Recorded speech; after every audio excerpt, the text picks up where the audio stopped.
सकते हैं, एक दूसरे को एटलीस्ट बात कर पाएंगे, ठीक है। So this is actually the second orientation. First orientation दूसरे ग्रुप को इसी में है वो, लेकिन दूसरे ग्रुप था पूरा, उनको लिया था। अब ये सेकेंड ओरिएंटेशन हम ले रहे हैं। So I would like to give all the details and explain about the syllabus of MA Yoga Shastra, then the schedule of conducting lectures and practicals, and then the way of conducting lectures, and lastly the exam, where the exam will get conducted and what is the mode for the examination, ठीक है। तो ये सब हम आज discuss करेंगे। मैं यहाँ पे अभी एक स्क्रीन शेयर कर देती हूँ सिलेबस का, एक minute.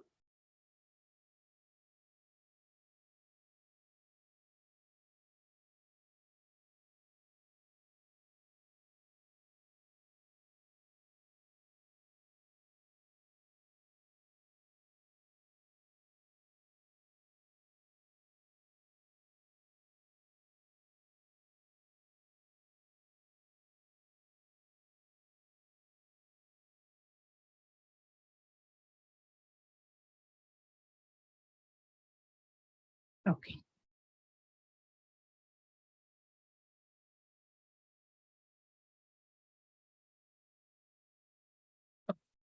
So this is the syllabus in front of you. We'll start. I am Sushma Kale. Welcome everyone for this MA Yoga Shastra course enquiry orientation, or you can say admission orientation. I'm the director and the principal for Yogarthi School of Indic Studies. From last 12 years, I'm in this field of yoga, where I was first teacher, then I was assistant professor, then I'm principal, and now from last 3-4 years, I'm owning my own institute. So this is Yogarthi School of Yogic Studies. Its head office is situated in Thane, Mumbai, but we have other branches also, like in Pune and in Goa also. So this is the whole introduction of Yogarthi and what we conduct under this Yogarthi School of Indic Studies. So we are into yoga courses, like starting from diploma, then we are coming up with degree as well, and then masters. Other than yoga, we are coming up with the different courses related to ancient studies and Indian culture related studies like Kirtan Shastra, Jyotish Shastra and all. So that's why the name is Indic Studies. So all Indian knowledge systems related studies we will be starting here. जितने भी Indian knowledge system के जो studies है, उनको हम इस institute के माध्यम से हम अलग अलग सिटीज में हम रन करने वाले हैं और कर रहे हैं। इसके लिए वो इंडिक स्टडीज है। And Yogarthi is the name, like विद्यार्थी. So we are we have desire to learn something which is related to yoga, which is something which is related. Everyone has different objectives. तो जो भी हमारे objective है, जो भी हमारे ध्येय है, वो पाने के लिए योग का ये मार्ग है और उसके ऊपर हम चल पड़े हैं, ऐसा उसका मीनिंग होता है, ठीक है। So now coming back to the actual course which is MA yoga Shastra. सो मैं ऐसा मानती हूँ कि आप सब जन MA योगा शास्त्र कोर्स करना चाहते हैं, तो उसमें कुछ प्री रिक्विजिट्स है कि एक तो आप ग्रेजुएशन आपका कंप्लीट है, ऐसा मैं समझती हूँ। किसी भी फील्ड में चलेगा, योगा में ही आपका ग्रेजुएशन होना है ऐसी जरूरी नहीं है, कोई भी फील्ड का आपका ग्रेजुएशन है। उसके बाद आपका एक आध योगा टीचर ट्रेनिंग कोर्स किसी भी योगा इंस्टीट्यूट से अगर आपने किया है, या अगर वो नहीं हुआ है तो योगा सेतु नाम का एक योगार्थी का कोर्स है, वो कंपलसरी होगा आपको। सो एक सर्टिफिकेट कोर्स अगर आपका हुआ है then it is good, either from Mumbai university या कोई भी रेप्यूटेड इंस्टीट्यूट से अगर आपने किया है तो। ये टोटल 4 सेमेस्टर का कोर्स है, क्योंकि ये 2 साल कोर्स चलने वाला है, तो 4 सेमेस्टर रहेंगे उसमें। कोर्स जो है अपना, उसका एडमिशन प्रोसेस ऑलरेडी शुरू हो चुकी है। From 16th actual form filling का प्रोसेस चालू हो जाएगा। 16th of May we are starting with the form filling for the admission, और फीस डिपोजिशन, डॉक्यूमेंट्स कलेक्शन वगैरह वो सब 16 तारीख से शुरू हो जाएगा अपना ऑफिशियली। अभी सब इंक्वायरीज और सबका वही इंफॉर्मेशन देना वही चल रहा है। उसके बाद अपना कोर्स जो है वो एक्चुअली अपना चालू हो जाएगा मेरे ख्याल से जुलाई के मिड से या एंड से, ज्यादा से ज्यादा, उससे आगे शायद नहीं जाएगा, क्योंकि अभी एकेडमिक ईयर नॉर्मलाइज हो चुके हैं यूजीसी के, तो अपना नॉर्मल एकेडमिक ईयर से वो चालू हो जाएगा कोर्स अपना, ठीक है। And now this is for 2 years, तो उसमें 4 सेमिस्टर होंगे। तो पहला सेमिस्टर जो होगा अपना वो साधारण नवंबर में शायद आपका पहला सेमेस्टर का एग्जाम हो जाएगा। उसके बाद सेकेंड सेमेस्टर मार्च या अप्रैल तक आपका सेकेंड सेमेस्टर हो जाएगा। उसके बाद 1 month का छुट्टी रहेगा, vacation, and then again we are starting with third semester, ठीक है। तो इस तरह से अपना ये 2 साल चलने वाला कोर्स है। अभी इस कोर्स में क्या क्या कंटेंट्स है वो ज्यादा हमें इम्पोर्टेंट वही है आप लोगों को देखना कि क्या क्या कंटेंट्स है और कितना इंटरेस्टिंग, और you can say it is integrated course where we have covered all the perspectives related to yoga learning, starting with Sanskrit। अगर आप सेमेस्टर 1 में सिलेबस देखेंगे तो in every semester there are 4 theory papers and 1 practical paper, ठीक है। तो practical जो है वो प्रैक्टिसेस है, एक्चुअल प्रैक्टिकल आपको सिखाया जाएगा, स्टार्टिंग फ्रॉम बेसिक सूक्ष्म व्यायाम, शक्ति विकास, लूजनिंग प्रैक्टिस से लेके चौथे सेमेस्टर तक आते आते आपके एडवांस पोस्चर्स जो है वहां तक आपको सिखाया जाएगा। पहले प्रैक्टिकल का मैं बता देती हूँ। प्रैक्टिकल भी ऑनलाइन होगा, तो उसमें थोड़ा सा कंडीशन सिर्फ ऐसे होते हैं कि आप आपका वीडियो ऑन रखें ताकि जो टीचर है वो आपको करेक्शन कर सके, कुछ प्रॉपर पर्सनल इंस्ट्रक्शंस दे सके। बिकॉज सिंपल पोस्चर के लिए तो ठीक है, चल जाएगा, लेकिन जहाँ पे एडवांस पोस्चर की बात है वहां पे you should keep your camera on while performing those advance postures. Otherwise अगर कुछ इंजरी होता है तो वो रिस्पॉन्सिबिलिटी अपने तरफ रहेगी, अपने आप की तरफ, ठीक है। तो वो ही कंडीशन है। प्रैक्टिकल्स भी ऑनलाइन सिखाने के, अभी last 3-4 years we are teaching practicals online, तो उसमें भी आपको कुछ दिक्कत नहीं आएगी मेरे ख्याल से। If you have some limitations related to your physical element, then you need to clear it that with the teaching faculty. You need to tell them कि मैं ये परफॉर्म नहीं कर सकती, तो आपको कोई भी कंपल्शन नहीं है कि पर्टिकुलर आसन करना ही चाहिए इसका, ठीक है। क्योंकि ये कोर्स के लिए, एमए कोर्स के लिए आने वाले स्टूडेंट्स जो है उनका जो एज फैक्टर देखा जाए तो सब जन साधारण से 30-35 या 40-45 अबाव ही होते हैं, तो उनके जो फिजिकल एलिमेंट्स है उसको कंसिडर करके ही हम यहाँ पे आपको कोई किसी भी प्रकार का कंपल्शन नहीं करने वाले, ठीक है। उसके बाद आते हैं हम पेपर 2 की तरफ। Paper 1 is about Sanskrit. अभी संस्कृत में there is nothing like grammatical Sanskrit, because all our scriptures are in Sanskrit. That's why you need to at least know how to read those verses, how to read those sutras, and how to separate the words and how to find out the meanings. इतना ही उसका मतलब है। मतलब ये translation based Sanskrit है, ठीक है। तो आपको संस्कृत में व्याकरण, उसका जो ग्रामर होता है उसको बाय हार्ट करना, और ये वो वैसे भी 3-4 महीने में नहीं होने वाला, तो ये ग्रामेटिकल संस्कृत वाला पार्ट यहाँ पे इंक्लूड नहीं किया है। अभी यहाँ पे संस्कृत जो है वो ट्रांसलेशन बेस है, तो ट्रांसलेशन के लिए कौन से वर्सेस या कौन से ग्रंथ स्क्रिप्चर्स लिए गए हैं वो मैं बताती हूँ। For paper 1 Sanskrit you have 2 scriptures. एक जो है वो कवि कुलगुरु अपने जो कालिदास है कवि, उनका ही एक ग्रंथ है रघुवंश। रघुवंश का एक अध्याय उसमें से हमने लिया है, दिलीप राजा के ऊपर अध्याय है।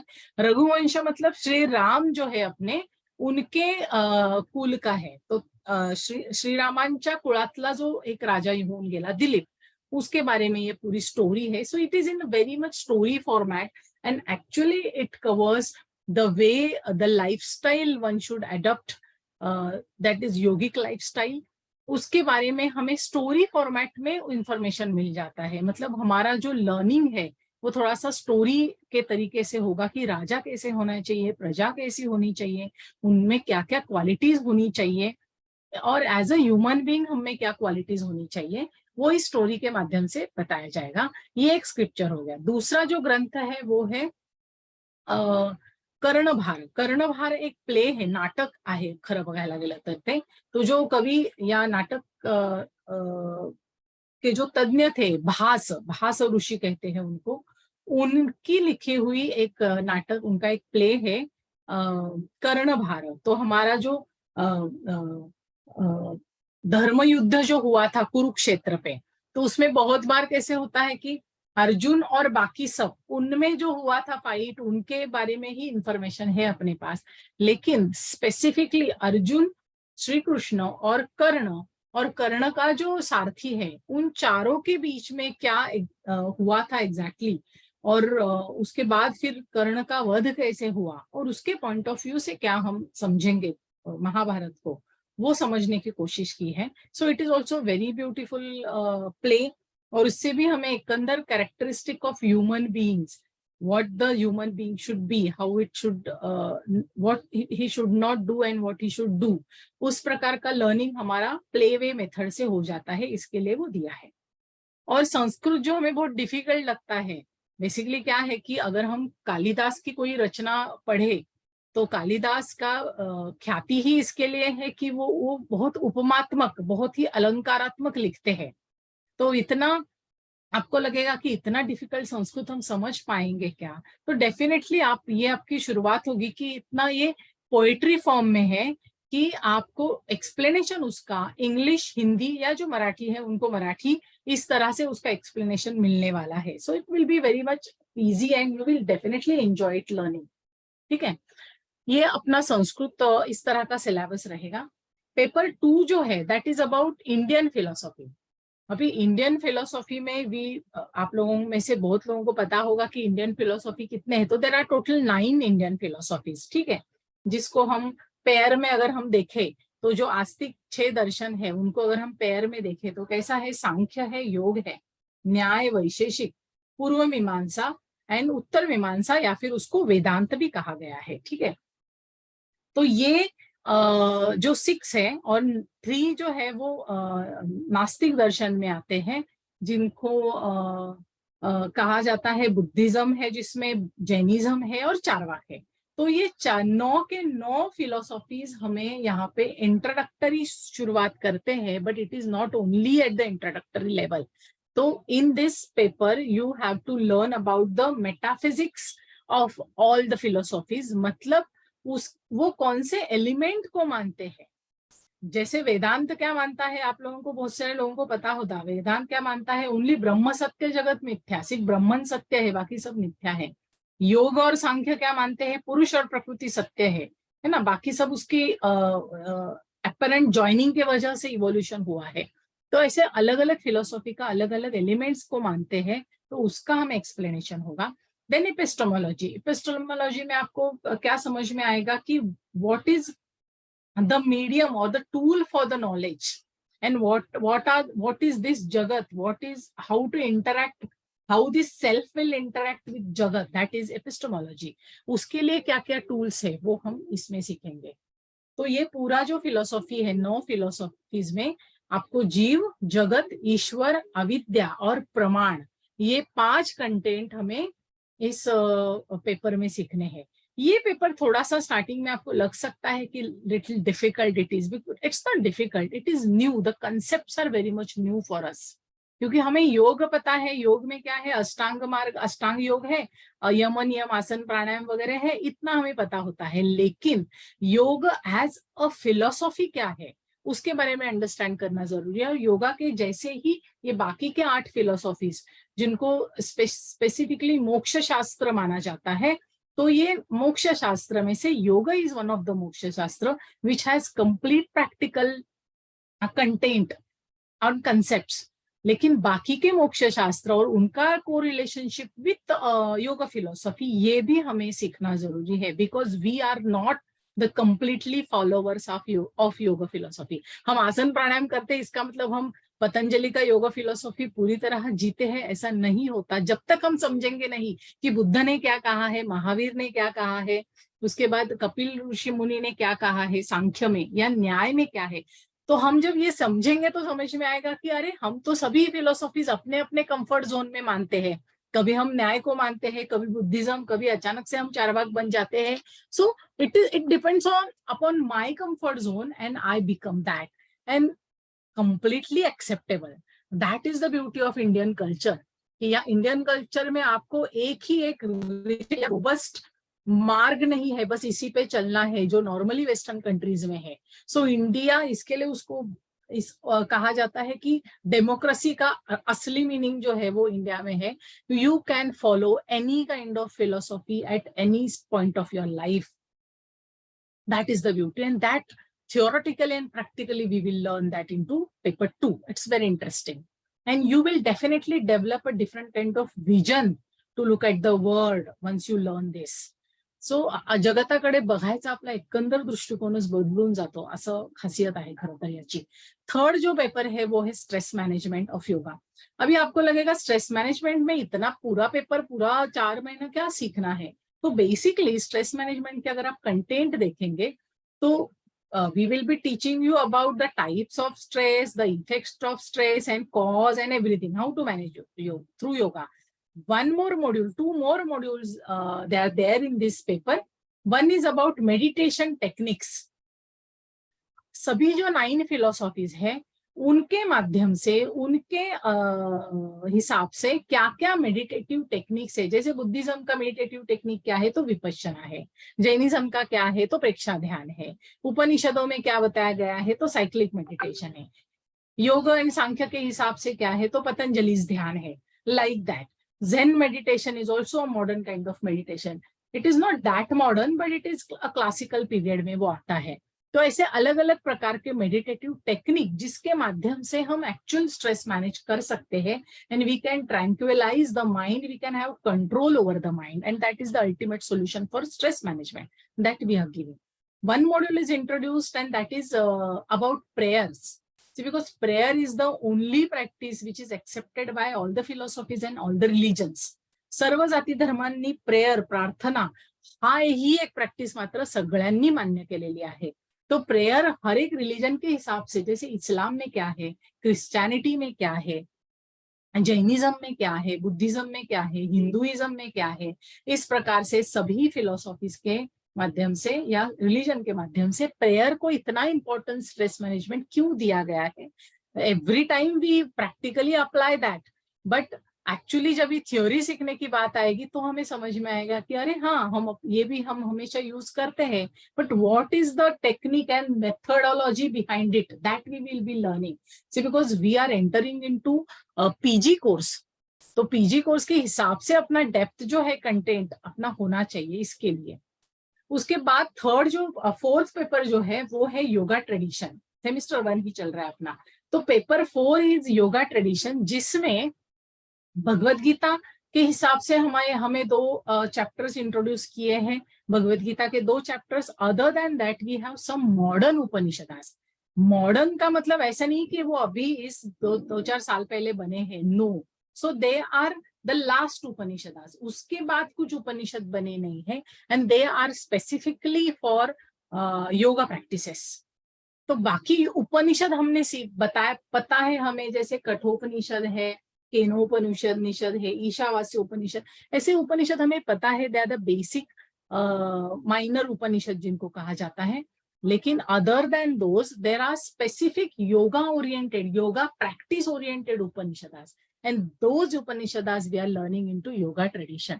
Learning Upanishad is altogether a different kind of experience.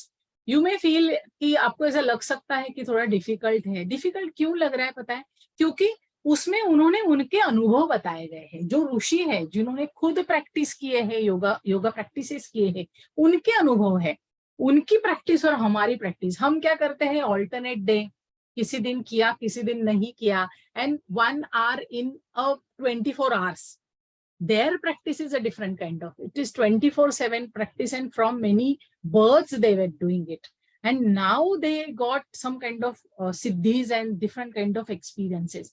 तो उन एक्सपीरियंस को महसूस करना हमारे लिए डिफिकल्ट जाता है, तो हमें थोड़ा विजुअलाइज करना पड़ेगा. इसके लिए वो डिफिकल्ट जाते हैं, लेकिन इतने डिफिकल्ट भी नहीं है अगर हम उनको अच्छे से पढ़े.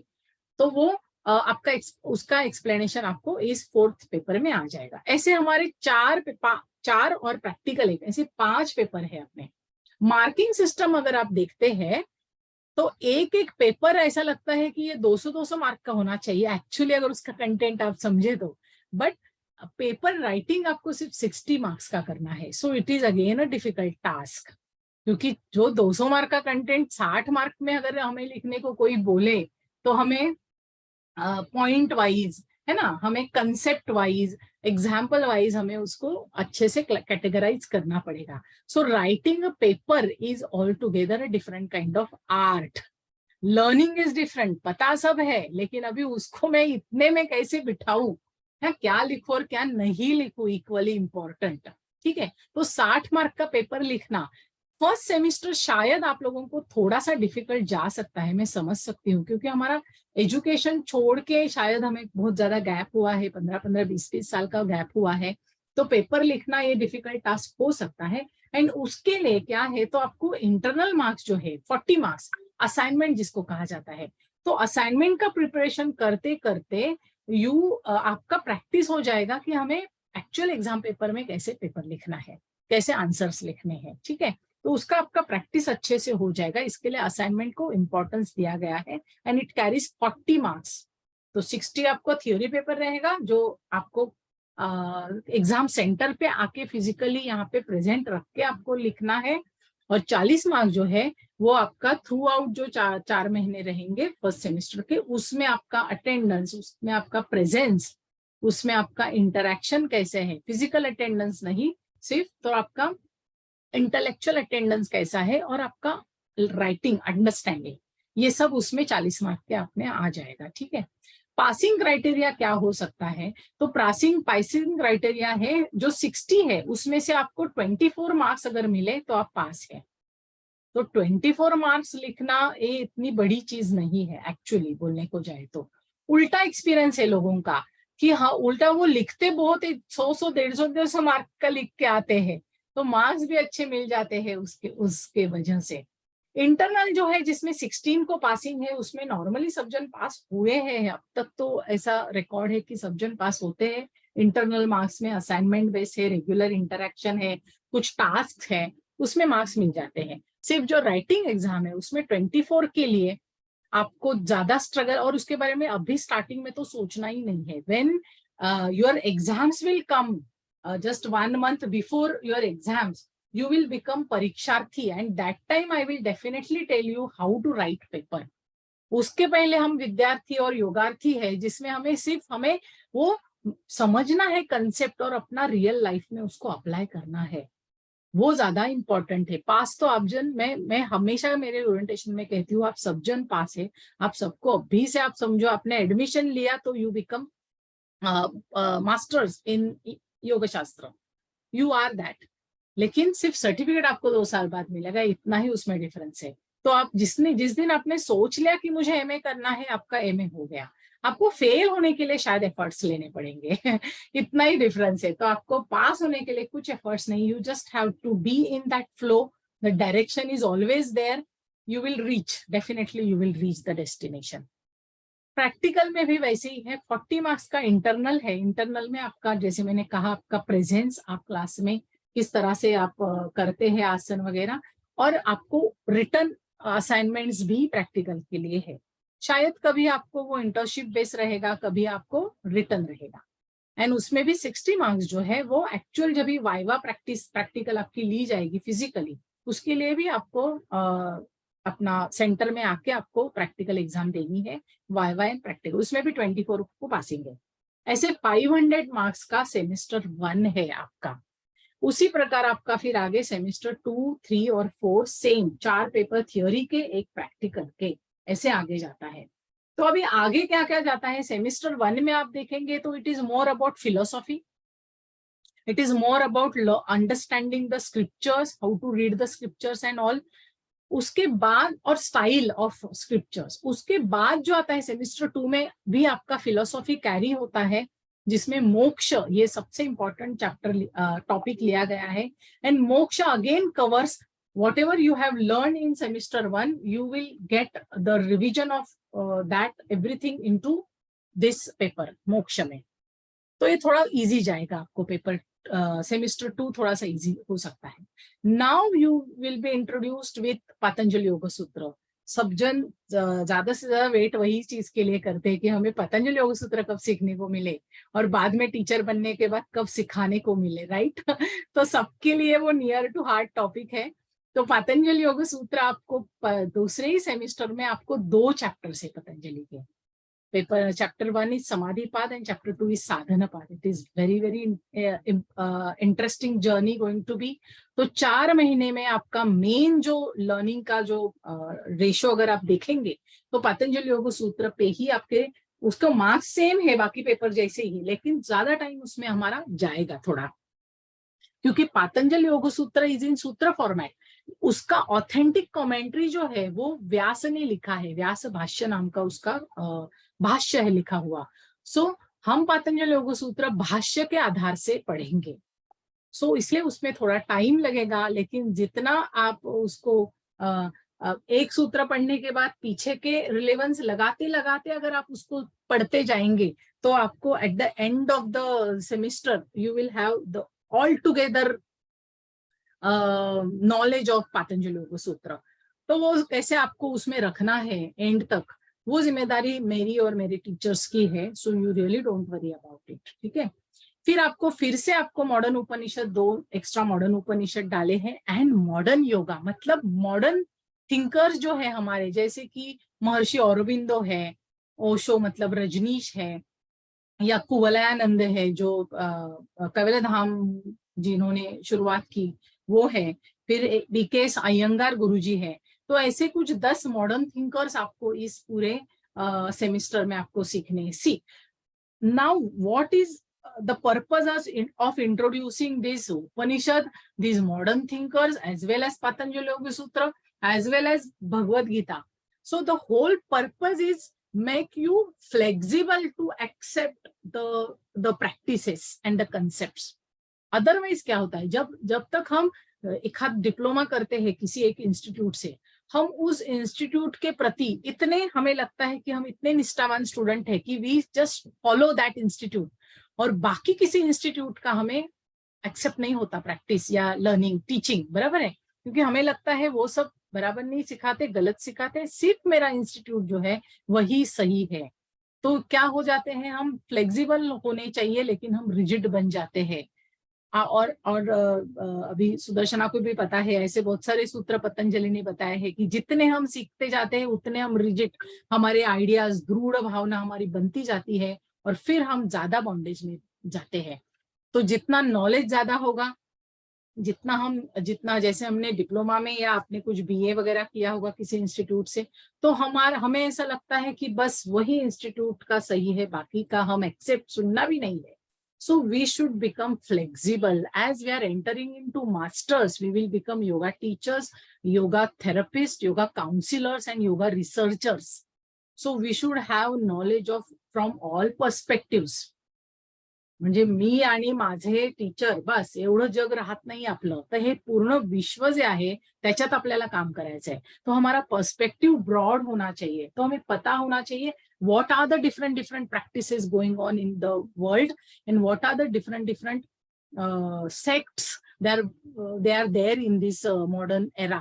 तो उनको भी हमें समझना, जैसे अभी क्या अयंगार बोलते हैं समाधि, जो मुझे अगर पानी है तो आसन के माध्यम से समाधि, ये उनकी फिलोसॉफी है।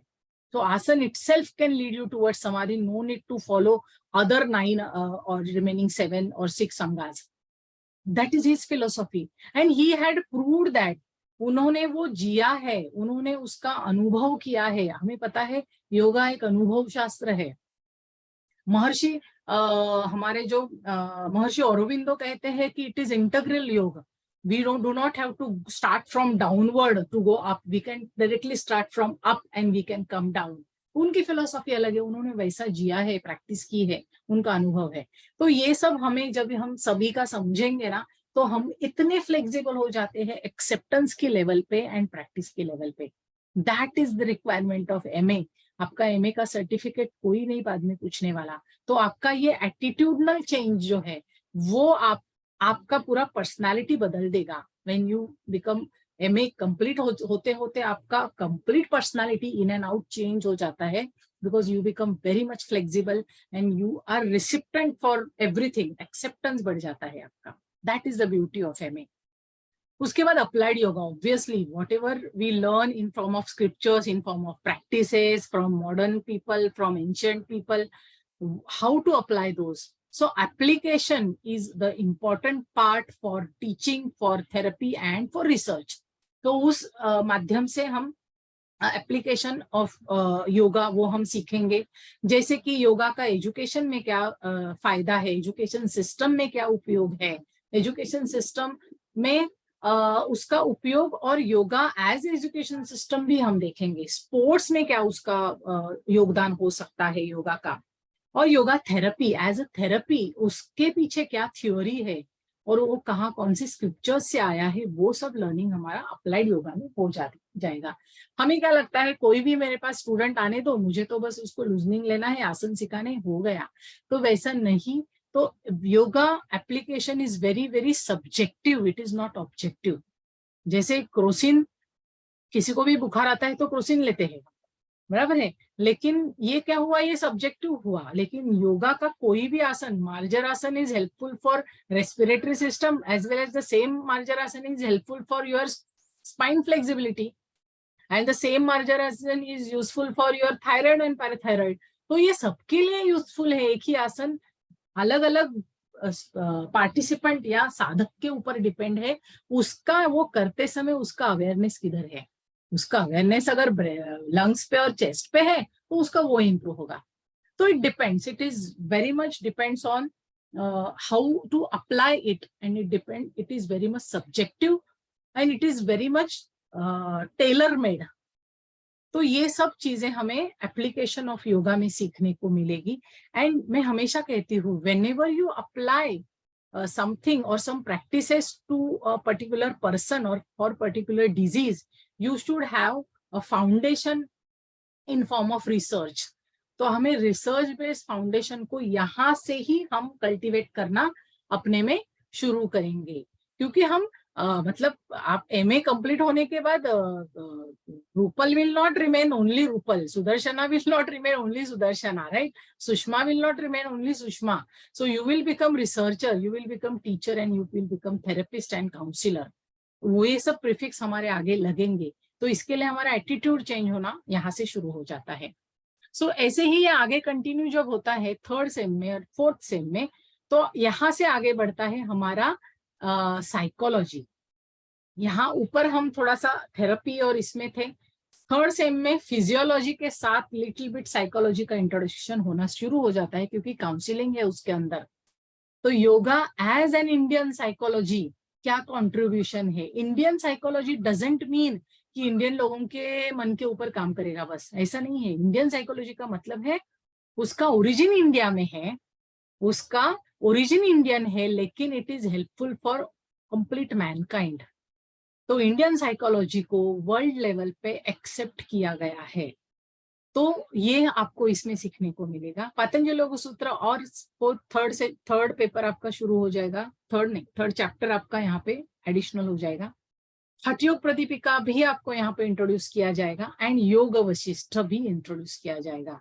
योग Vashishtha is all about mind and mind. It is Indian psychology. Patanjali Yoga Sutra and Yoga Vasishta, these two scriptures are actually called as Bharatiya Manashastra. ते कंप्लीट इंडियन सायकोलॉजी अशाच नावाने पूर्ण जगामध्ये ओळखले जातात.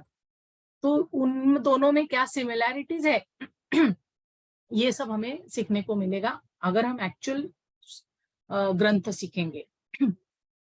हठ योग प्रदीपिका हमें ऐसा लगता है कि it is only practical base and all, लेकिन ऐसा नहीं है. इट इज नॉट ओनली आसन oriented and practice oriented, it has its own philosophy.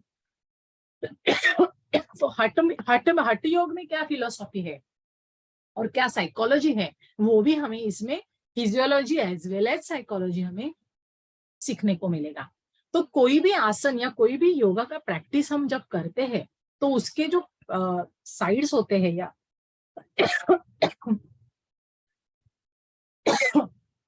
उसके जो पर्सपेक्टिव्स होते हैं वो फिजिकल लेवल पे होते हैं, मेंटल लेवल पे होते हैं, मतलब साइकोलॉजिकल लेवल पे और स्पिरिचुअल लेवल पे.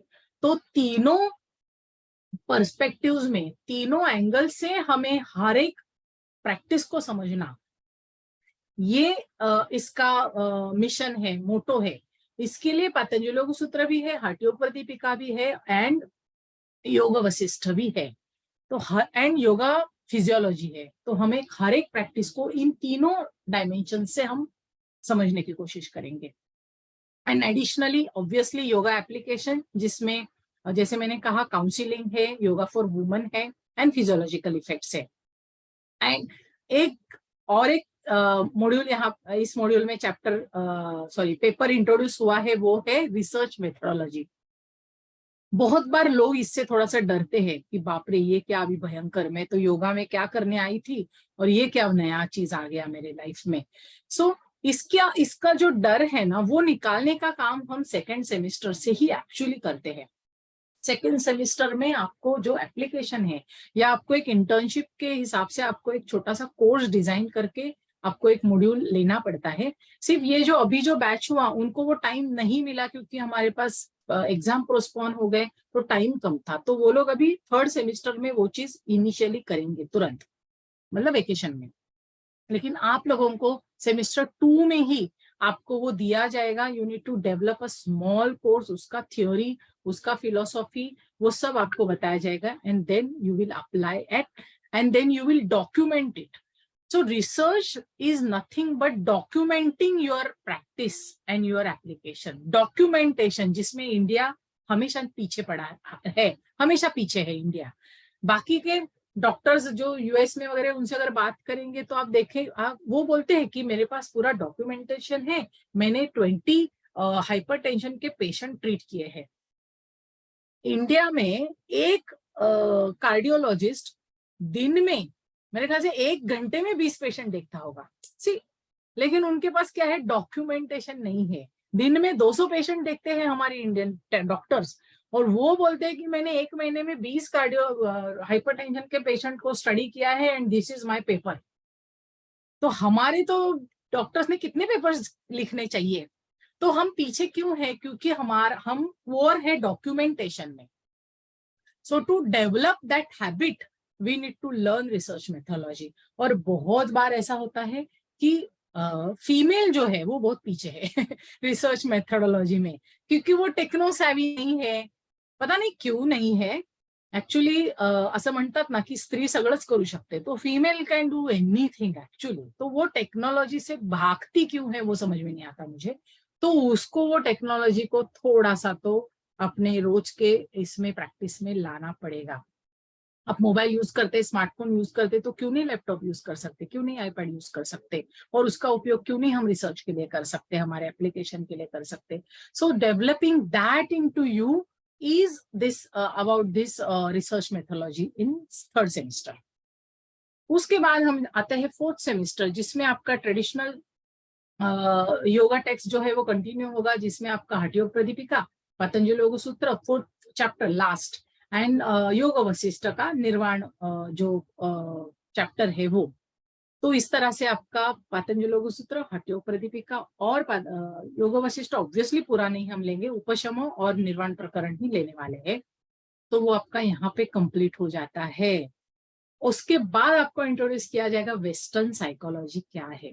सी, because if you want to work for mental elements through yoga, मतलब मेंटल डिसऑर्डर पे अगर आपको योगा के माध्यम से काम करना है, तो you need to understand mind from Indian point of view as well as from western point of view. You need to, क्योंकि इंडियन पॉइंट ऑफ व्यू अभी अभी थोड़ा सा लोगों में आ रहा है साइकोलॉजी में, लेकिन अब तक हमारे मन में ये शब्द है कॉन्शियस, सबकॉन्शियस, अनकॉन्शियस, ये शब्द छोटे बच्चे भी आजकल बोलते हैं। तो हमें अगर रोज layman, if layman is using this western psychology ka terminologies, then as a yoga teacher, as a followers of Indian psychology, we need to know what is this western psychology is. क्योंकि वो अभी भी सभी school education में, सभी corporates में western psychology के ही terminologies use किए जाते हैं।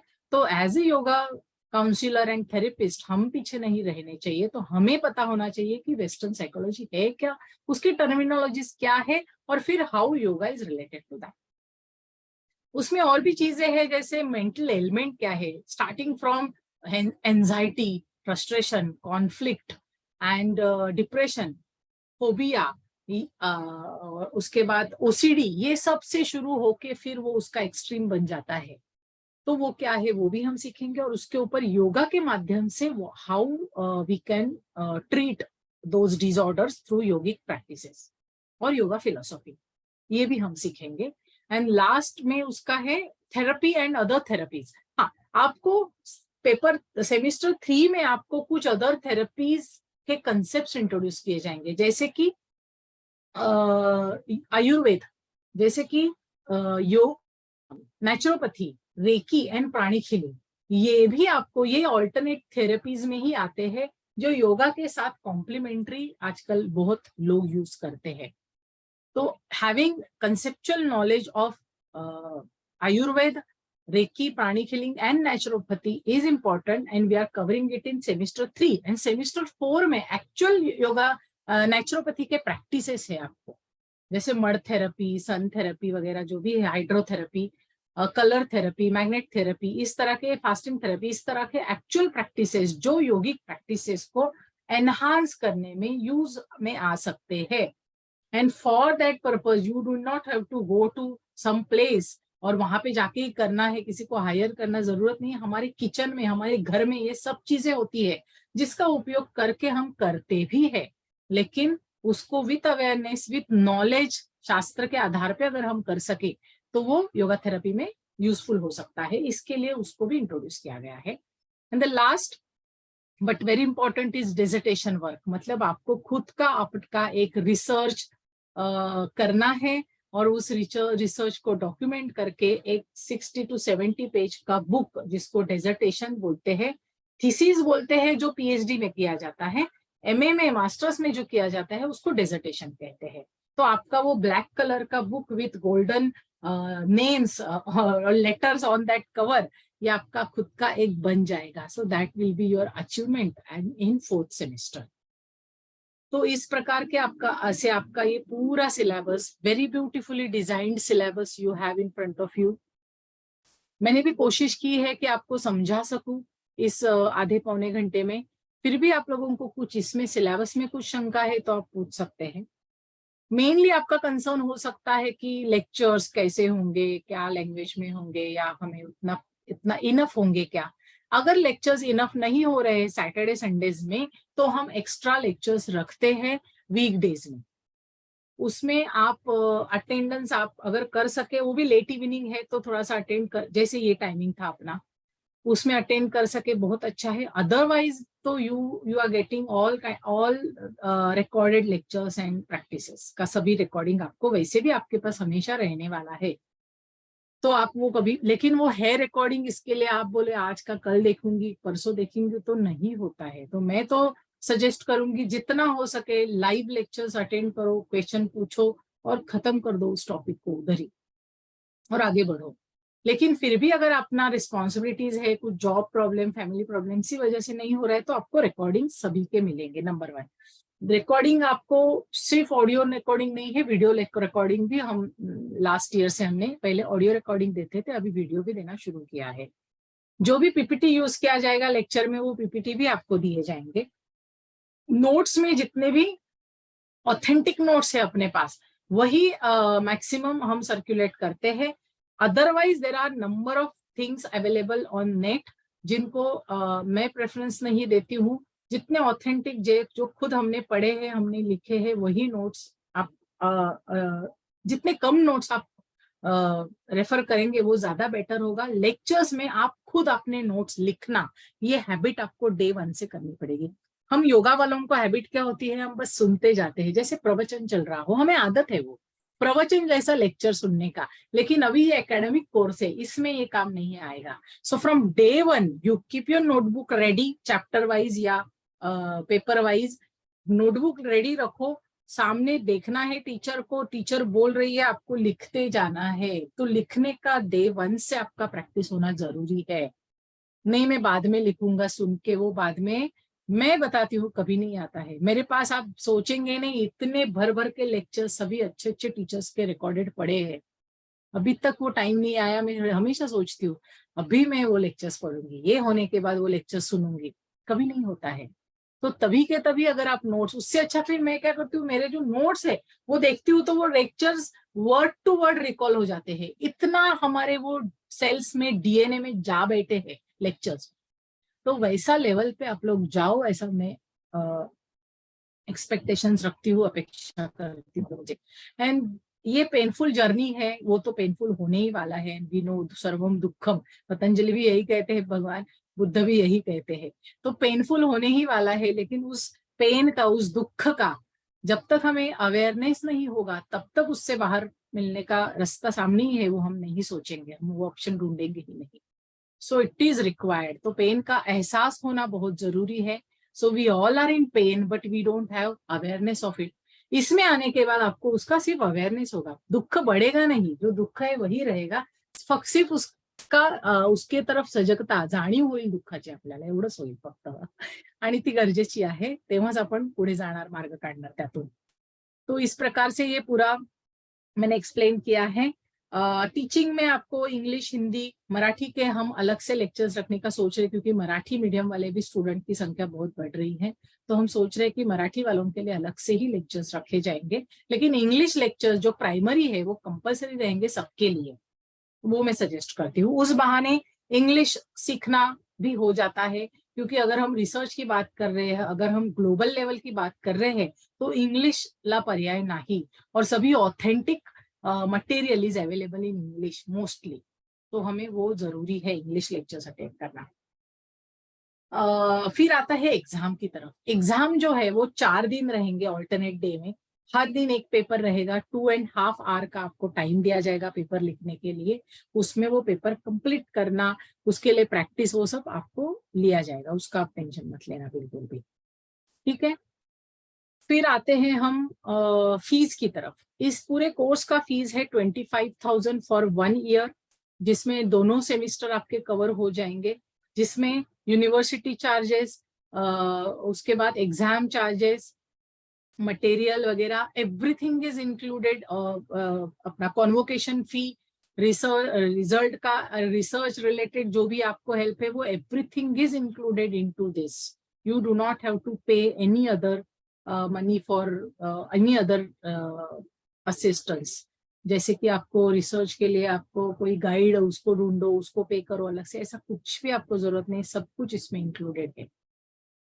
ये आपका पूरा इस तरह से जर्नी चलने वाला है। अभी आप लोग पूछो, आप लोगों को क्या शंका है इसमें कुछ?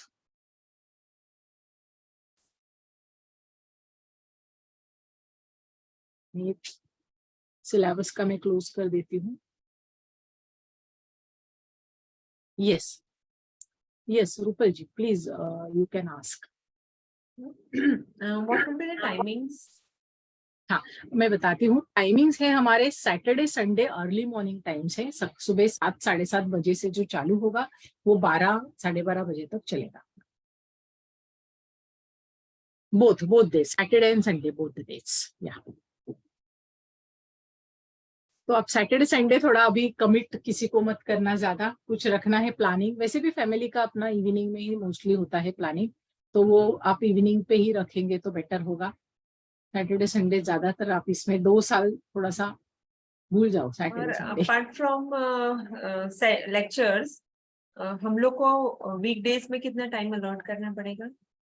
वीकडेज में आपको सेल्फ स्टडी के लिए मैं तो कहती हूँ कि अगर आपका सैटरडे संडे को लेक्चर हुआ तो हो सके तो आप मंडे को तुरंत उसका थोड़ा सा जो आपने नोट्स निकाले हैं उसको फाइनल करो। मंडे को ही अगर आप करेंगे तो बेटर रहेगा। And then again before Saturday, मतलब फ्राइडे अगर आप रिवाइज करेंगे तो सैटरडे के लेक्चर को आपको लिंक लगेगा। तो अदर देन दी सैटरडे संडेज आपको और 2 दिन, आप एक घंटा, एक घंटा भी आप अगर आपके सेल्फ स्टडी के लिए दे तो वो बेटर है। सेल्फ स्टडी जरूरी है आपको करना। ऐसा नहीं हो कि संडे को नोटबुक बंद किया तो सीधा नेक्स्ट सैटरडे को खोला, तो फिर थोड़ा आपको स्ट्रगल करना एग्जाम के टाइम पड़ सकता है।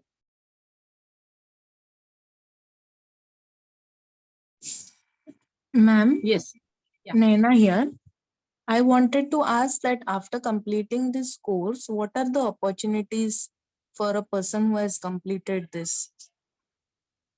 एक तो ये कोर्स जो है ये रेगुलर कोर्स है, तो this is not a distance और द करस्पॉन्डेंस कोर्स। तो रेगुलर कोर्स के लिए जो अपॉर्चुनिटीज होती है वो सभी हमारे लिए खुली है। जैसे you can appear for net examination, जो नेशनल एलिजिबिलिटी टेस्ट कहा जाता है, वो एमए के बाद अगर आप देते हैं तो you are eligible for, you are qualified for assistant professorship. तो आप लेक्चरशिप, असिस्टेंट प्रोफेसरशिप, ये आप full time job, part time job या आवर्ली बेसिस जॉब आप कर सकती है। अभी आप बोलेंगे कि ये कहाँ पे लेक्चर्स, कौन से कॉलेजेस है, तो जहाँ पे एमए योग शास्त्र या डिग्री सिखाई जाती है वो कॉलेजेस, या जहाँ पे डिप्लोमा भी सिखाए जाते हैं वैसे बहुत सारे इंस्टीट्यूट्स हैं। और दूसरा चीज, वो सभी अदर डिसिप्लिन्स में भी अभी एमए सॉरी योगा के थ्योरी एंड प्रैक्टिकल्स को इंक्लूड किया गया है कंपलसरी यूजीसी ने। तो जैसे मेडिकल एमबीबीएस हो या फिजियोथेरेपी हो, इवन आयुर्वेद हो, नर्सिंग में भी उन्होंने अभी कंपलसरी एक पूरा एक सब्जेक्ट डाला है योगा का। इंजीनियरिंग में थोड़े से कम आवर्स दिए हैं, लेकिन they have given a window for yoga in engineering as well. और बाकी जो हमारे रेगुलर बीए, बीकॉम, बीएससी है, उन कॉलेजेस को भी कंपलसरी किया है कि आप एक योगा का मॉड्यूल उसमें रखो।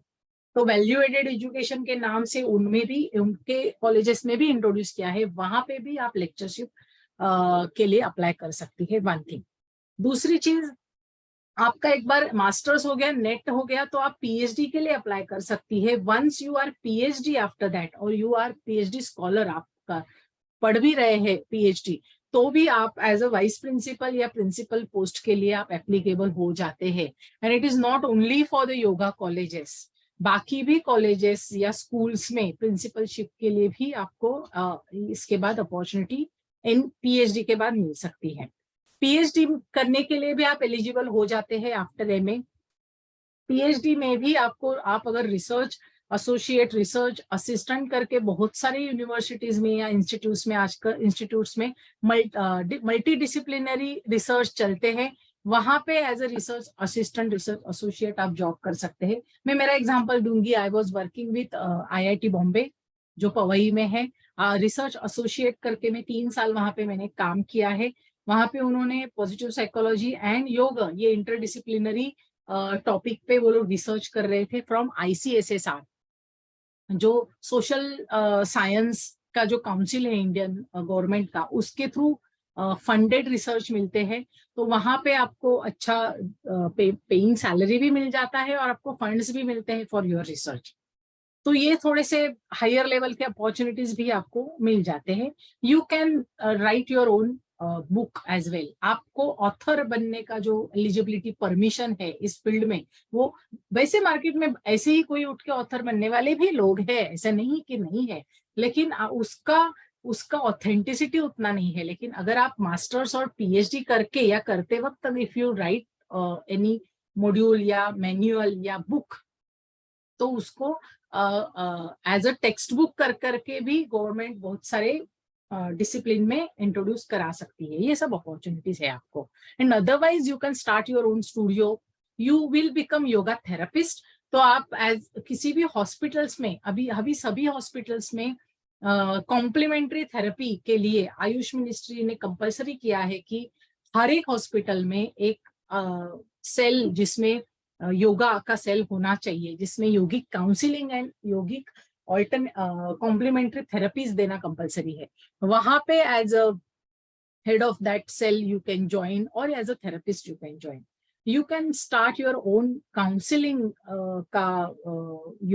काउंसलिंग का ये भी स्टार्ट कर सकते हैं आप, जहां पे आप, क्योंकि इसमें काउंसलिंग का टॉपिक जो है, जिसमें फिजियोलॉजी, साइकोलॉजी एंड काउंसलिंग, ये डिटेल में आपको सीखने को मिलने वाला है।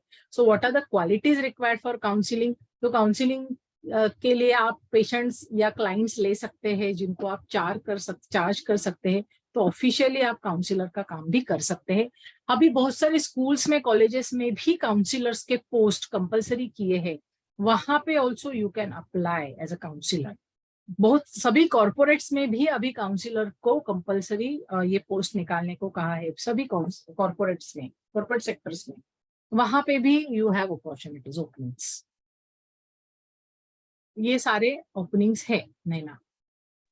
Okay ma'am, thank you. और पीएचडी जो आप बता रहे हैं, और वो एनईटी का जो है वो गवर्नमेंट रिकॉग्नाइज्ड एग्जाम है जो आप बता रहे हैं, एनईटी? एनी नेट, हाँ नेट इज गवर्नमेंट, गवर्नमेंट मतलब वो यूजीसी का एग्जाम है कि आपने एमए किया, मास्टर्स करने के बाद आप प्रोफेसरशिप के लिए एंड पीएचडी के लिए एलिजिबल कब होंगे, जब आप नेट क्लियर करेंगे। तो Okay. एमए के बाद आप नेट के लिए एलिजिबल हो जाती है, आप नेट का एग्जाम में बैठ सकती है।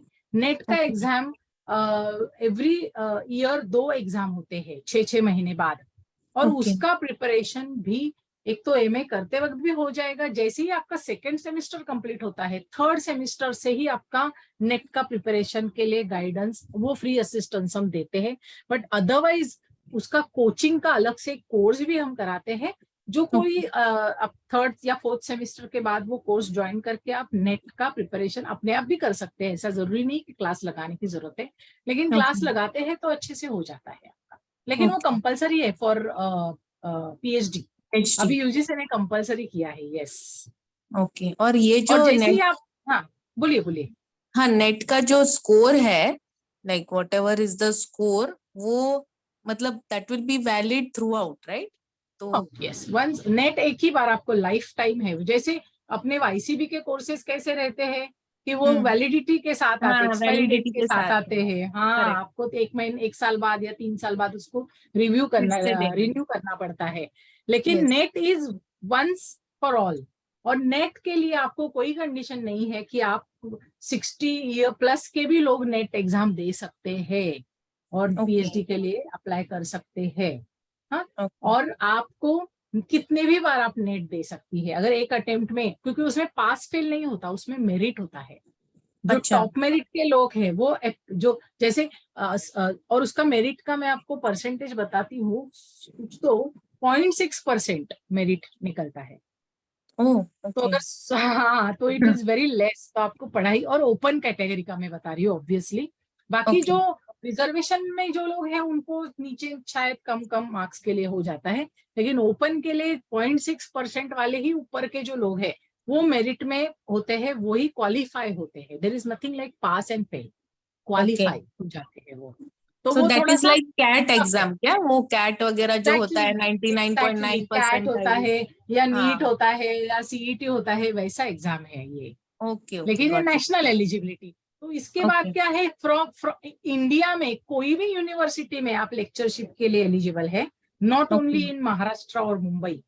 हम्म। ठीक है, आपका ओके। अगर केकेएसयू से एमए हुआ है, इसका मतलब ऐसे नहीं कि आप सिर्फ महाराष्ट्र टेरिटरी में काम कर सकते हैं। तो नेट के बाद आप इंडिया में, क्योंकि नेशनल एग्जाम है, इंडिया राइट। में कोई भी यूनिवर्सिटी में प्रोफेसरशिप, कोई भी यूनिवर्सिटी में लेक्चरशिप एंड कोई भी यूनिवर्सिटी में as a researcher and PhD के लिए ज्वाइन हो सकती है।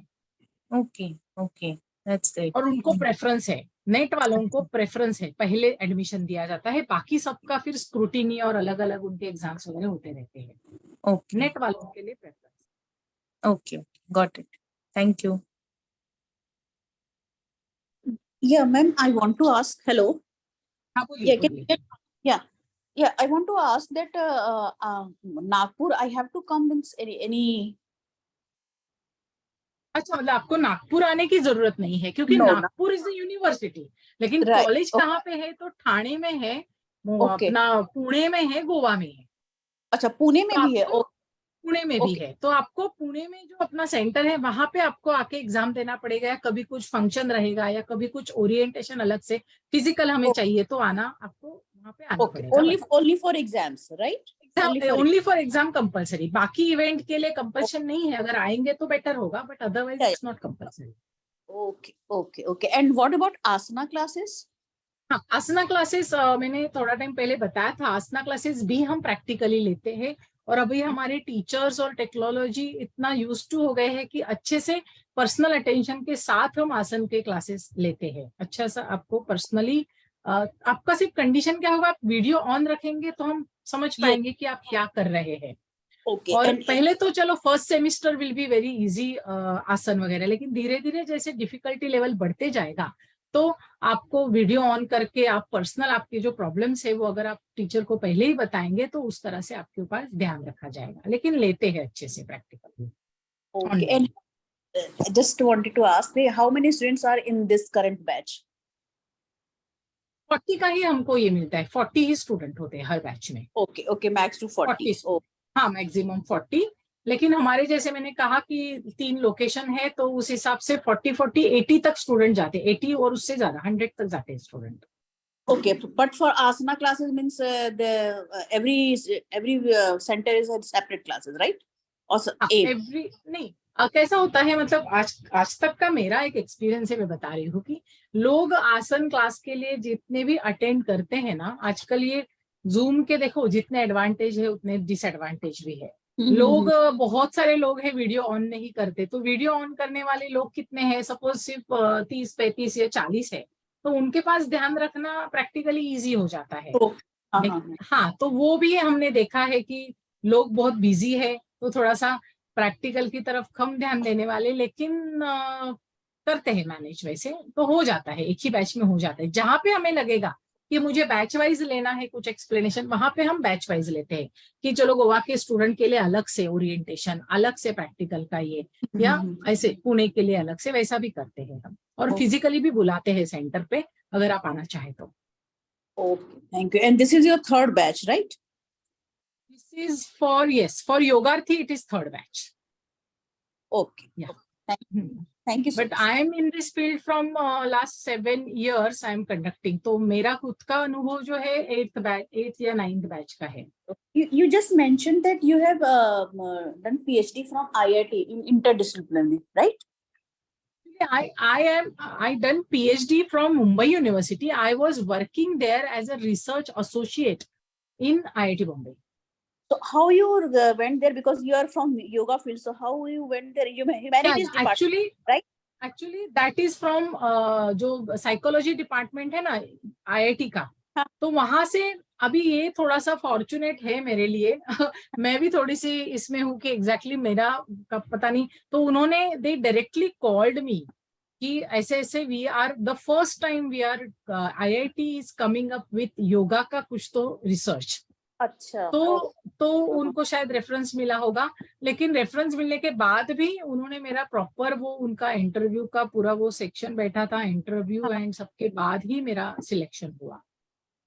Okay, because every college have their humanities department, so that's why. Yes, exactly. तो अभी स्कोप है, वही मैं बोलती हूँ वंदना जी, अभी बहुत स्कोप है। मैंने जब किया तभी तो इतना स्कोप नहीं था, तो बहुत सिलेक्टेड लोग जो है वो मिलते थे।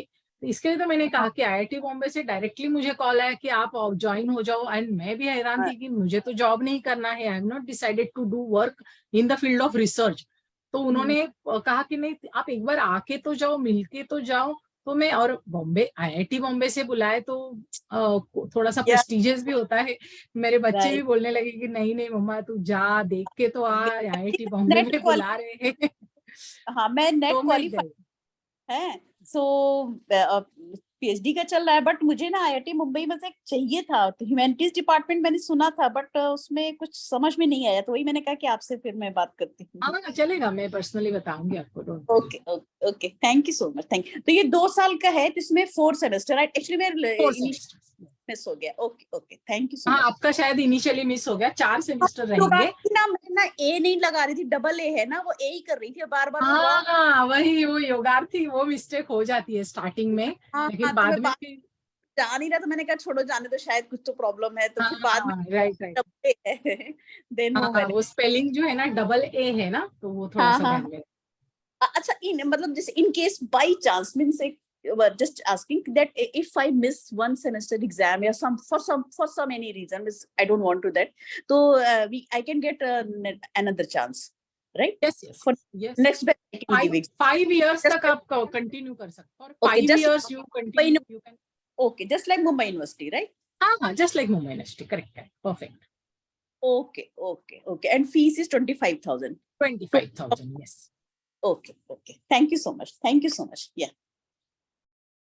मैं सबको ये सिलेबस भी शेयर कर देती हूँ, आपका जो ग्रुप है उसमें ये सिलेबस डाल देती हूँ। एक बार आप, मैंने तो हर एक पॉइंट को एक्सप्लेन किया, फिर भी उसका डिटेल में लिखा है, आप लोग एक बार फिर भी गो थ्रू कीजिए। कुछ आपको अगर शंका है तो आप बताइए, एंड बिंदास आप पूछिए, कुछ भी आपको अभी रहेगा तो शंका, ठीक है।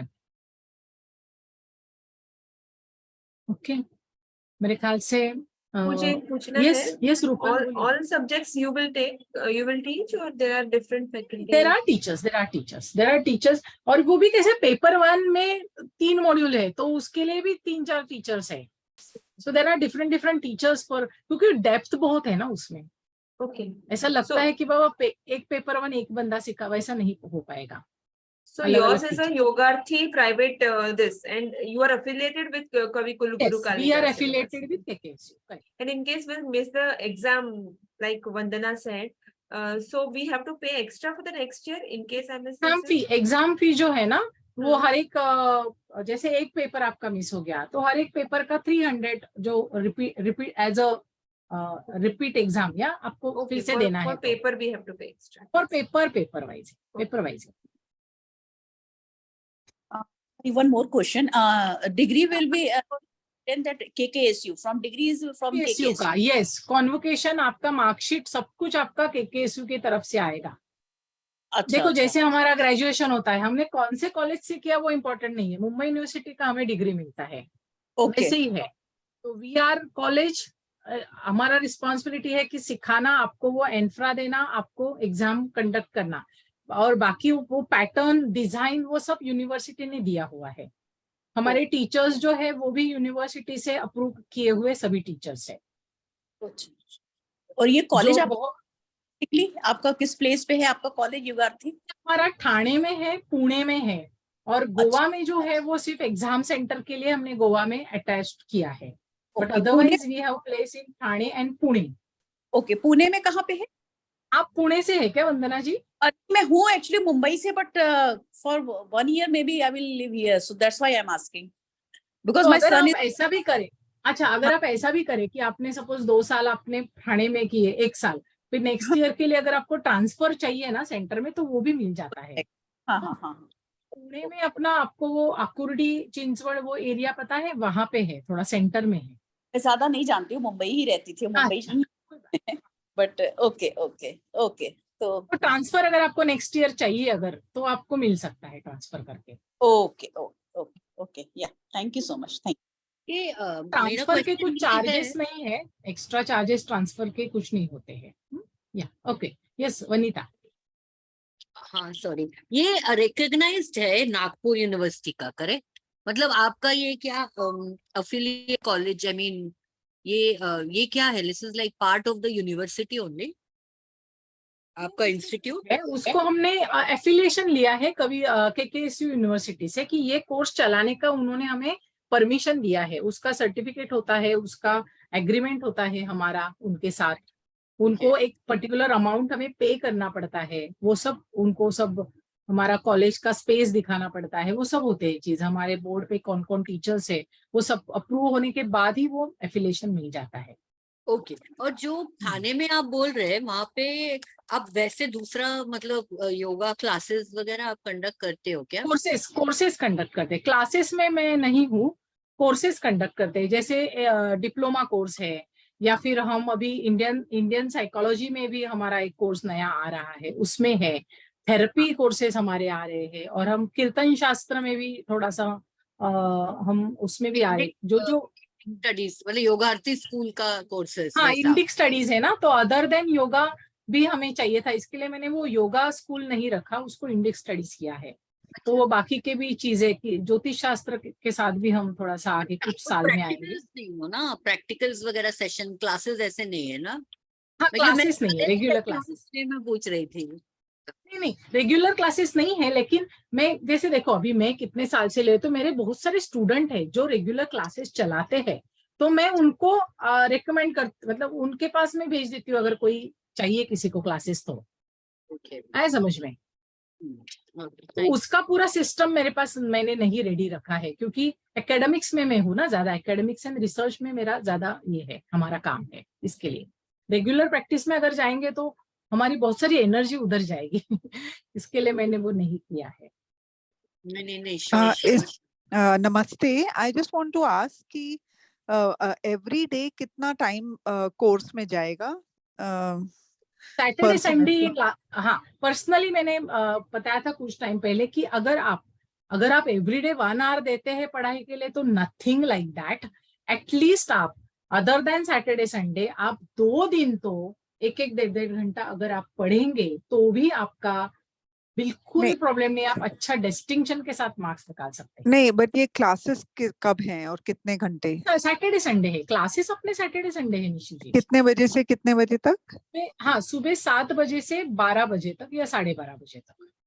ओह अच्छा। और 7 गोवा में 7:30 आपका, गोवा में आपका सेंटर किधर है, एग्जाम गोवा में सेंटर? हमारा जो है ना, आपको पोंडा पता है? पोंडा सेंटर है नॉर्थ, पूरा, नॉर्थ गोवा या साउथ गोवा? सेंटर है, वही मैं बता रही हूँ, वो हाँ बिल्कुल लेकिन, सेंटर में है। अच्छा अच्छा नॉर्थ गोवा से शायद मेरे ख्याल से नजदीक पड़ेगा ऐसा लगता है, लेकिन वो सेंटर में है। मैप पे अच्छा देखने को जाए तो वो एग्जैक्ट सेंटर में है। अच्छा अच्छा, ओके। पोंडा तो करके। अच्छा, तो अगर आपका जो भी डिटेल्स है वो आप अगर व्हाट्सएप में भेज दें, जैसे कि university affiliation, course timings, duration, 4 sure years या जो भी, सिलेबस इफ यू, सिलेबस हाँ वगैरह हाँ, everything. syllabus, every detail if you can send with the fees and everything, number of students, faculty, then it will be easy and we don't have to keep asking, the same questions. Sure sure sure definitely मैं ये सब send कर दूंगी आप लोगों को, group पे अपना डाल Yes. देती हूँ मैं सभी details. And how many years has this been running, Yogarthi? योगार्थी अभी 3 साल हुए हैं योगार्थी को, लेकिन Okay. मैं खुद इसमें जैसे I was working with Somaiya, I was assistant professor with Somaiya for 2 years। उसके Okay. बाद मैं जो तेरणा मेडिकल कॉलेज में भी हमारा पद्मयोग साधना नाम से भी एक सेंटर चलता है। So there as a post that unit is also my unit only, Nerul में है, जो नेरुल में रहने वाले नजदीक के लोग हैं वो वहां Okay. पे नॉर्मली लेते हैं। Okay. और वहां पे तो 6 साल होके गए हमको ये कोर्स So, चलाते। I'm so sorry I joined late, but आपका मुंबई यूनिवर्सिटी से affiliation है, because they also run yoga BA. They do the उनका भी कोर्स है मुंबई यूनिवर्सिटी का, तो आपका भी, सॉरी आपकी मुंबई आवाज नहीं आ यूनिवर्सिटी रही। से एफिलिएट। हेलो हेलो, हाँ आ रही जी, है आवाज? हाँ हाँ, हाँ, अभी आ रही है। हमारा जो इंस्टीट्यूट है ना मैडम, ये कोर्स के लिए कवि कुलगुरु कालिदास संस्कृत यूनिवर्सिटी रामटेक नागपुर में जो है ना, उनसे ओके एफिलिएट है, मुंबई ओके यूनिवर्सिटी से नहीं है। And as per okay, my knowledge Mumbai university is not having any yoga का degree and master degree courses, अब तक नहीं हुआ है। they have bachelors, they yoga have का, batch, हाँ हाँ योगा का नहीं है। हाँ, उनका है योगा का, from what I know, So yes. few of us know have done diploma from Mumbai University. Mumbai University doesn't have any BA or MA in Oh, yoga currently. okay, It doesn't okay, have. okay, In fact, they're okay. proposing, but that will take time. That's okay, okay, okay. They are And even if okay. they propose ना, they will conduct in their campus itself. वो किसी institute को इतनी जल्दी affiliation तो नहीं देने वाले बाहर, Yeah, क्योंकि right, वो right. यूजीसी के नॉर्म्स के हिसाब से उनको कैंपस में कुछ साल चलाना पड़ता है और फिर उनको अच्छा, परमिशन मिलता है कि वो बाहर दे। oh, okay, okay, अभी okay. कवि कुलगुरु कालिदास को कैसे ऑलरेडी 50 years प्लस होके गए हैं इस फील्ड में, Oh, तो अच्छा. इसके लिए उनको परमिशन है। Okay, okay, okay, okay. Thank you for this clarification. Yeah, ma'am. When you are sending that all the information in the group, please send the yoga psychology. क्या आपके पास कोर्स है? आप just you was हाँ mentioning. हाँ, उसका भी हमारा formation हो जाएगा जून तक, सॉरी मिड या मई एंड तक वो सभी कोर्सेज के लॉन्चिंग हो जाएंगे, मैं बता दूंगी, मैं Okay, डाल तो ये दूंगी। क्या है? डिप्लोमा है या कोर्स है? डिप्लोमा है ये, योगा साइकोलॉजी। हाँ, योगिक साइकोलॉजी और Indian psychology and yogic counselling, ये इसी भी नाम से Okay. है, मतलब Okay, Please share in the group. हाँ श्योर हाँ, sure, I okay. Will definitely. Thank you so much. मैंने अपना प्राणायाम मेडिटेशन टीचर ट्रेनिंग कोर्स भी एक हमारा डिजाइन है ऑलरेडी, उसके भी 2-3 बैचेस हो चुके हैं। सो वो भी साधारण से योगा डे के बाद, मतलब 21 जून के बाद वो कोर्स लॉन्च होने वाला है, नेक्स्ट बैच। ये शॉर्ट टर्म कोर्सेज की क्या ड्यूरेशन यूजुअली होंगे? शॉर्ट टर्म कोर्सेज के मैं बताती हूँ आपको, आर्ली होते हैं, मतलब कैसे कि 50 आवर्स या 70 आवर्स, 72 आवर्स, ऐसे आर्ली होते हैं वो। तो मतलब 3 महीने 4 महीने ऐसे रहेंगे। ओके। हाँ हाँ।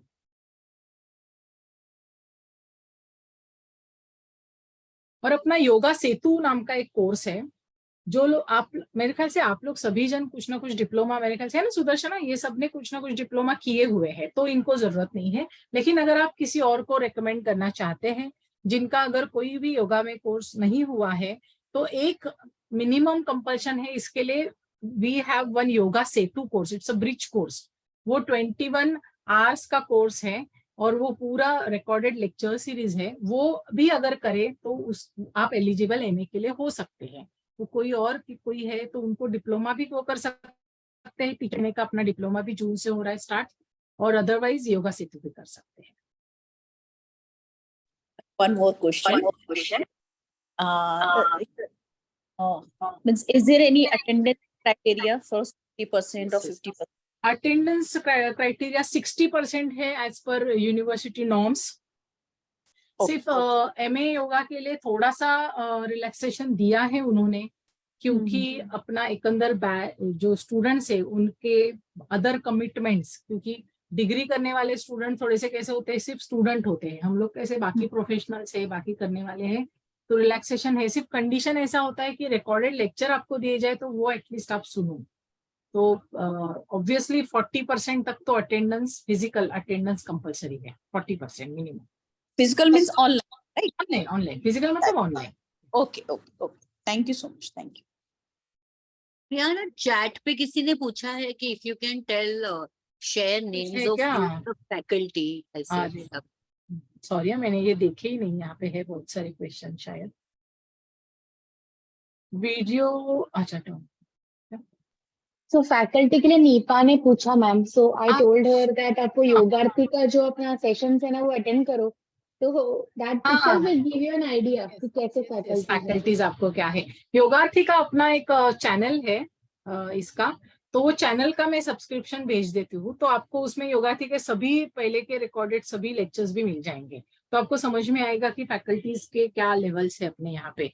सो मेनली ऐसे नहीं है कि कुछ तो कहाँ पे पर डिप्लोमा किया और यहाँ पे सिखाने, मैं ऐसे नहीं कहूंगी कि सिर्फ डिप्लोमा करने वालों के पास नॉलेज नहीं होता है, सब मैं बिल्कुल नहीं कहना चाहती, लेकिन जो इस फील्ड में एक्चुअल लेक्चरशिप में जो ऑलरेडी कुछ सालों से है वही मेरे फैकल्टीज हैं। मेरे जो लेक्चर लेने वाले फैकल्टीज है वो ऑलरेडी लेक्चरशिप में कुछ साल से है बहुत सारे, वही मेरे सब फैकल्टीज। तो मेरी टीम जो है वो अभी की नहीं है, 3 साल की, मेरे 7-7 8-8 साल से मेरी टीम कंटिन्यू है मेरे साथ। एक आध टीचर नया नया जुड़ते जाता है जैसे बैचेस बढ़ रहे हैं, लेकिन वो उतने ही कंपैरेटिव नॉलेज वाला रहेगा तो ही उनको ऑन बोर्ड लेते हैं। मैक्सिमम आर डॉक्टर्स भी है, क्योंकि हमारा जो आयुर्वेद है या फिजियोलॉजिकल इफेक्ट्स है या नेचुरोपैथी है, उसके लिए थोड़ा सा एनाटॉमी फिजियोलॉजी का बेस होना या पता होना बहुत जरूरी होता है, अलग अलग डिजीजेस के बारे में पता होना, तो वो भी मेरे बहुत सारे टीचर्स वैसे हैं। नेट क्लियर वाले ही तो सभी टीचर्स तो मेरे नेट क्लियर है ही है, मतलब नेट तो क्लियर किया ही है उन्होंने, तभी वो एलिजिबल होते हैं ना लेक्चरशिप के लिए। या पीएचडी है, जो ओल्ड है वो तभी नेट नहीं आया था, नेट 2017 में आया योगा का नेट। हाँ, तो उसके पहले जिन्होंने पीएचडी किए हैं उनका नेट नहीं है, they are directly PhD. But 17 के बाद जो है टीचर्स वो सभी जो है वो नेट क्लियर वाले।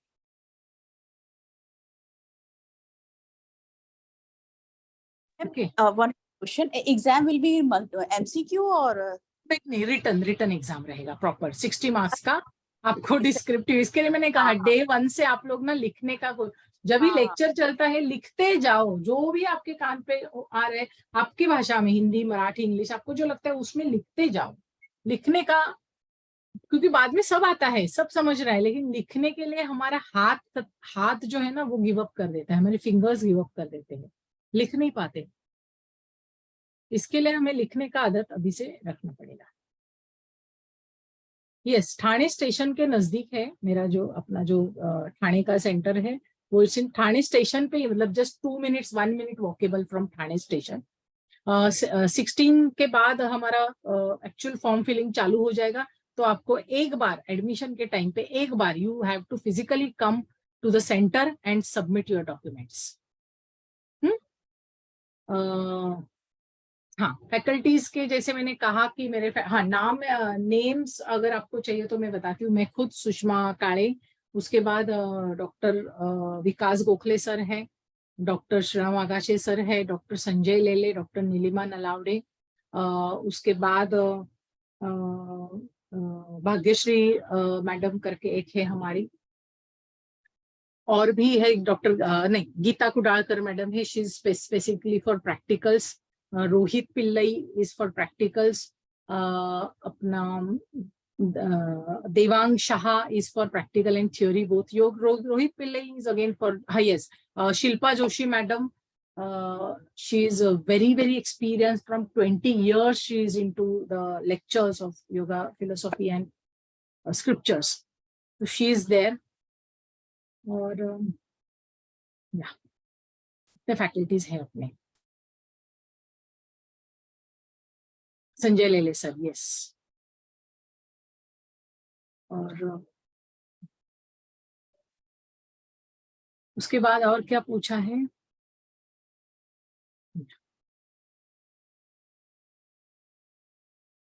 Physiotherapy is compulsory first year, मतलब अच्छा फिजियोथेरेपी में हाँ कंपलसरी है. Yoga therapy, yoga is compulsory for physiotherapy and this one other courses. और बाकी भी गेस्ट लेक्चरर्स, गेस्ट टीचर्स तो होते ही है कि एक स्पेशल लेक्चर जो स्पेशल वही टीचर का मोनोपोली है, वैसे वाले भी टॉपिक्स है जो उनको ही दिए जाते हैं नॉर्मली, वैसे भी टीचर्स है अपने. यस, थैंक यू वनीता जी. मेरे ख्याल से आप लोगों को थोड़ा आइडिया क्लियर हुआ होगा. फिर भी जब भी आप लोग एक्चुअल सेंटर में एक दिन आएंगे एडमिशन के टाइम पे, तो भी आपको और भी आपके जो क्वेरीज है वो क्लियर हो जाएंगे. डॉक्यूमेंट्स का लिस्ट वगैरह मैं सब भेज दूंगी आप लोगों को, क्योंकि डॉक्यूमेंट्स आप लोग रेडी रखेंगे मेरे ख्याल से, वो जरूरी है. क्योंकि आपका 10th का मार्कशीट या पासिंग सर्टिफिकेट, 12th का मार्कशीट, डिग्री का लास्ट सेमेस्टर का मार्कशीट, डिग्री का कॉन्वोकेशन या certificate, then your migration certificate. उसके बाद माइग्रेशन की जरूरत क्यों है? क्योंकि आप यूनिवर्सिटी चेंज कर रहे हैं. ऑलरेडी अगर कवि कुलगुरु कालिदास में केकेएसयू में आप स्टूडेंट है तो आपको टीसी की जरूरत पड़ती है, लेकिन मुंबई यूनिवर्सिटी से अगर आप केकेएसयू में जा रही है तो माइग्रेशन, और वो आजकल ऑनलाइन सभी के फॉर्म्स फिल हो जाते हैं, माइग्रेशन. उसके बाद आपका अगर लेडीज है उनका नाम चेंज हुआ है शादी के बाद तो मैरिज सर्टिफिकेट वो जरूरी है, आधार कार्ड, इतनी सारी चीजें आपको ओरिजिनल आपको सेंटर में एक बार लेके आना पड़ेगा उनके पास. मैम नैना हियर, वो माइग्रेशन का जो आपने बताया वो ऑनलाइन अभी अप्लाई कर सकते हैं? बिकॉज मैंने सकते अपना हैं. यूनिवर्सिटी ऑफ पुणे से किया था. हाँ, तो आप अभी ऑनलाइन पुणे अप्लाई में करेंगे रहती ना, हूँ. तुरंत आ जाएगा आपको मैडम, तुरंत आ जाता है. ऑनलाइन कुछ वेबसाइट में अप्लाई करना हाँ, है? वेबसाइट में ना आप ढूंढेंगे ना, वेबसाइट में है उनका लिंक माइग्रेशन का. कुछ मेरे ख्याल से 100 रुपीज शायद लेते हैं वो ऑनलाइन पेमेंट. वो करेंगे तो वो इमीडिएटली आपको माइग्रेशन आपके घर पे, आप एड्रेस दे दो आपका, आपके घर पे तुरंत आ जाता है वो 1 वीक में. Okay okay. और Thank you. मैरिज सर्टिफिकेट या फिर किसी का नेम चेंज है तो गैजेट सर्टिफिकेट, लेडीज के लिए मैरिज सर्टिफिकेट, वो देखो जरा आप लोग कैसे. ओके ओके, यस रूपल, या ठीक है. तो आप लोग अभी मोटिवेट हुए होंगे एमए के लिए, लेकिन ये टेक्निकल चीजें जो है वो हमें कंप्लीट करनी पड़ेगी. डॉक्यूमेंट जमा करना, एक आध बार आके सेंटर में मिलना, ये सब चीजें आपको करनी पड़ेगी. 16 तारीख से अपना सेंटर का या वहां पे आप आना शुरू कर सकते हैं आपका डॉक्यूमेंट्स के लिए. तो मैं डेट्स, टाइमिंग्स, इसको मिलना है वो सब मैं बताऊंगी, तो आप मिल सकते हैं वहां पे. क्योंकि 20th से एग्जाम चालू हो रहे हैं, तो उसी टाइम पे अपना प्रोसीजर जो है एडमिशन का वो पूरा procedure complete. Okay, thank you. Thank you Naina, thank you everyone. मिलते हैं अभी बीच में, और मैं सब ग्रुप पे डिटेल्स डाल देती हूँ. हाँ ठीक है, चलिए, thank you so much. Thank you. See you, bye, good night. Good night. Good night ma'am. Thank you Sudarshana, आपने इतना टाइम